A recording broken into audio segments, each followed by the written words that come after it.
It's your boy D Reacts. We're back again with another banger.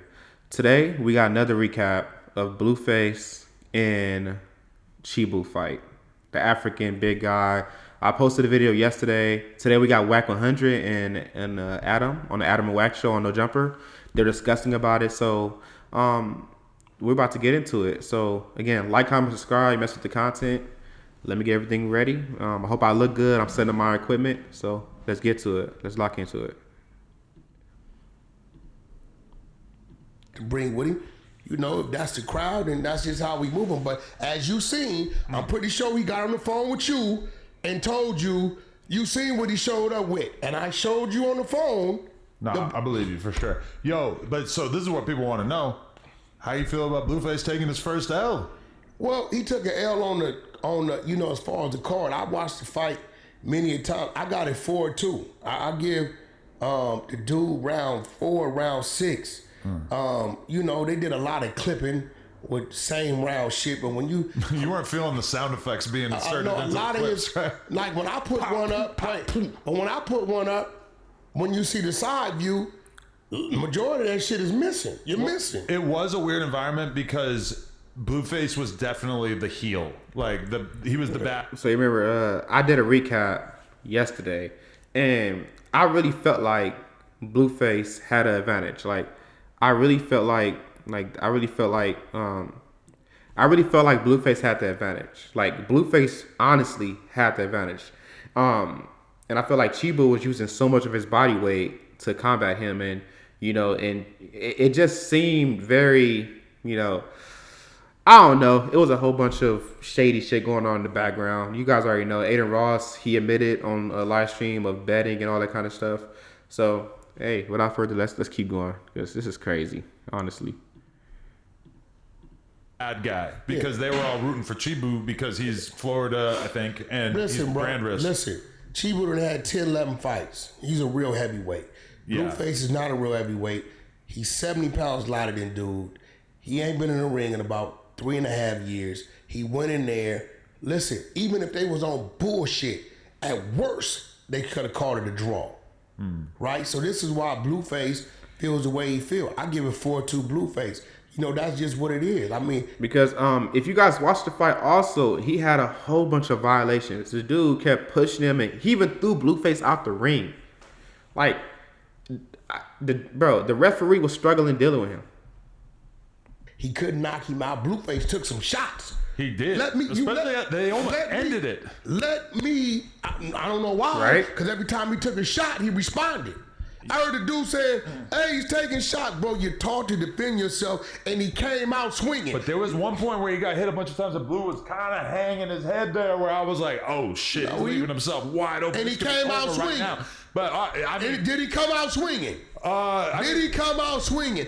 And you guys see, like, look, Adam 22 has no fight in this. He didn't swing not a punch. And the discussion is that, like, he got paid for his fight. Even though he lost, you literally have to engage in the fight. Wack100, no, not Wack100. Adam 22, he didn't do none of that. So it's kind of crazy how it works, right? It's crazy. He got the most opinion, but he didn't really do much. But he still got paid. Meanwhile, they saying that they saying Blueface breached, but nah. It's never a time in that fight where Blueface was not responsive. I think, okay, lessons learned though. Blueface should not be fighting as a heavyweight. He can fight it how he want to fight. But I don't think it's a good idea. I don't think it's probably for the best for his boxing career, right? Blueface did not give a bad performance. No, you gave a bad performance. Obviously. He didn't give a bad performance. See, he just said it. Like, even Wack100 is like, you gave a bad performance. He's damn right.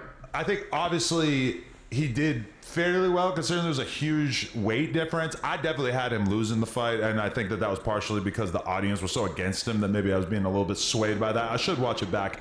But if you watch that fight back, I guarantee you're going to say, nah, Wack, they robbed me. I don't know. But either way, I think... And you see, that's true because I reacted to it yesterday, and I really felt like they robbed him. Like, you know, because when I was watching the live stream, it seemed pretty legit. It seemed like it was cool and all that kind of stuff. But when you watch it again, it's like, bro, Blueface was giving them that shit, getting them thumpers, you know, and like I said, it was a whole bunch of backdoor shit. This guy was fighting to get out the trenches. Honestly, he was really fighting to get out the damn trenches. Definitely, I think him just being down to fight some guy that was way heavier than him, probably not a great idea. That we got a week before. Right, but you guys did sign on the dotted line. Now here goes the lies. Okay. Since we're going to expose it. What? The commission never said they're denying Ruger. That was them. You're saying that Brand Risk or Ruger's team? No, Ruger never turned down nothing. Okay. Ruger was pissed off. The commission never said they denied Ruger.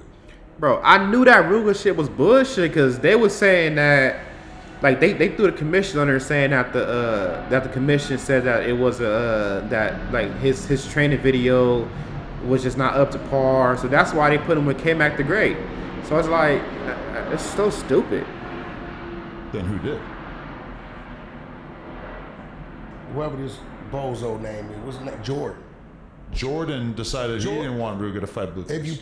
Exactly. But he was on the phone with me a couple days before that decision got made, and that was the fight that he wanted to make happen. I tried to tell him who wanted to make happen. That Jordan wanted to make happen. I told him have Blueface fight Crip Mac. I'm like, that is an attention-getting fight. Can't fight. I in retrospect, Crip Mac definitely would have lost. See, you saying that is equivalent to what they did. But I'm telling you, I'm on the phone with Jordan telling him have Blueface fight Crip Mac. It'll be the most viral thing ever, and he said no. I think it'll be better. Bro, Blueface versus Crip Mac would be a murder scene. Blueface versus Crip Mac would have been a murder scene. I don't know who's on. It's just too much going on. Like it's just too much going on. That whole fight would just be, that would be terrible. If he fights Ruga, I was like, okay, whatever. Either way, it was entertaining from my perspective. First of all, I would never allow the Crip Mac fight to happen anyway because ain't no guarantee he gonna show up. He wasn't able to fight anyway. Ain't no guarantee he gonna show up. He don't show up. We ain't got no fight.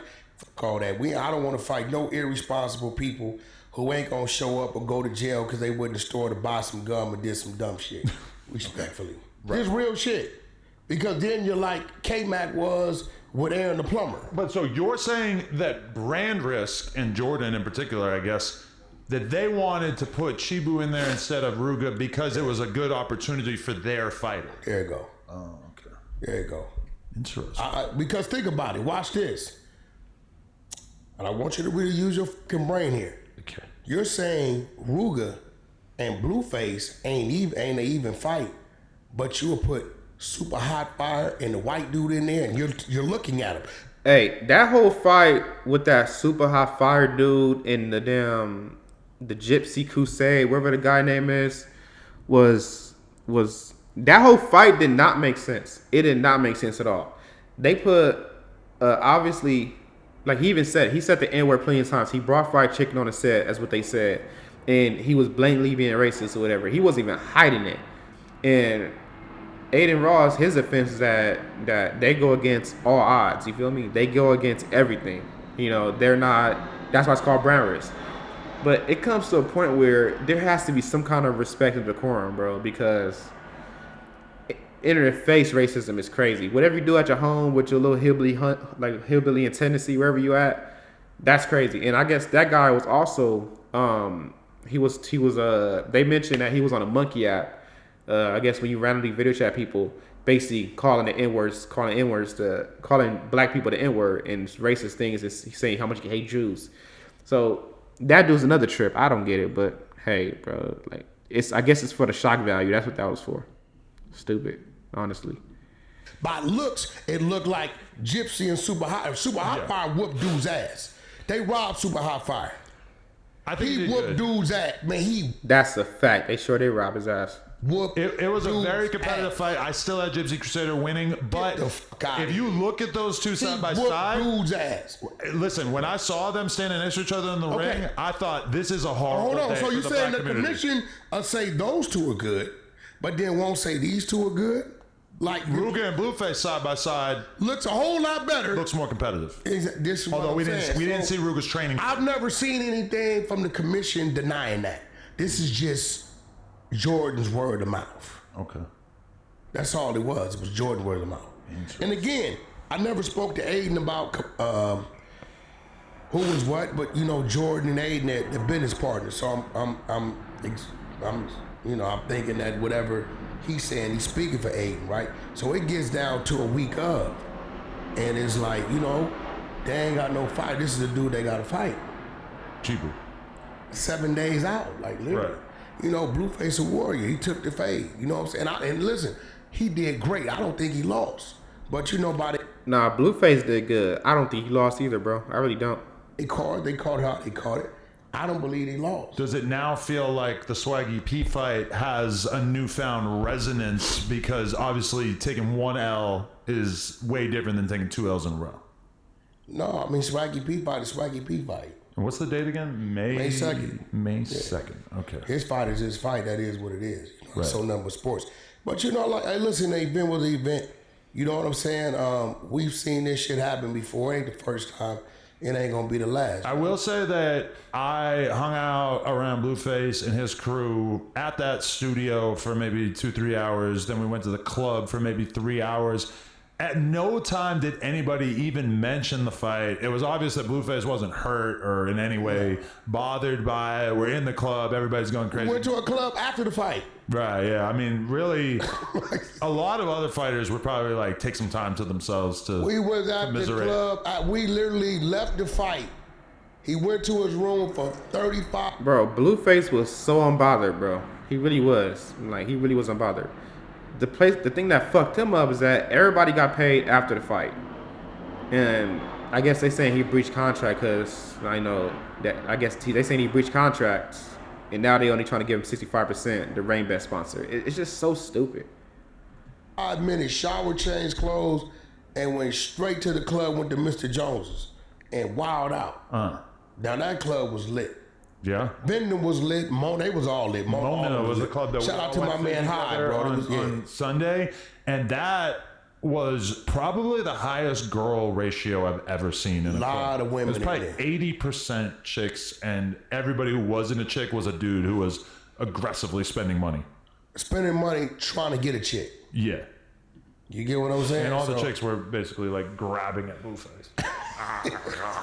Not all of them, but many of them. And then the flights get canceled. It got worse, but it was. But we went and checked your man Clive out. We drove up there. What time did you go on Monday? We end up going up there out of. So, based on what they were saying, he even saying basically all the words is that whole fight seemed fucking rigged, bro. So, that whole fight was I don't know if that shit was all rigged. Aiden Ross should not have been betting against the fighters and all that kind of stuff. He says he done that multiple times. I guess he said he done it before. I don't know about multiple times, but and then he started trying to reason it. He said a whole bunch of other promoters, they do it. And I'm like, that's not, just because somebody else do it don't mean you should do it, bro. You gotta lead by example some way, bro. We all can't be doing the same fucking shit. So, and even he said it's not ethical, but it's not illegal. So it's kind of like, it's not a good look, bro. And he said he'll never do it again. So hopefully not, bro, because I feel like this whole fight, it's kind of like, it kind of lost a little bit of credibility because the shit that they doing. But hey, without further ado, that's pretty much it, guys. Like, comment, subscribe, get with y'all know, get with me. And that's pretty much it. Peace.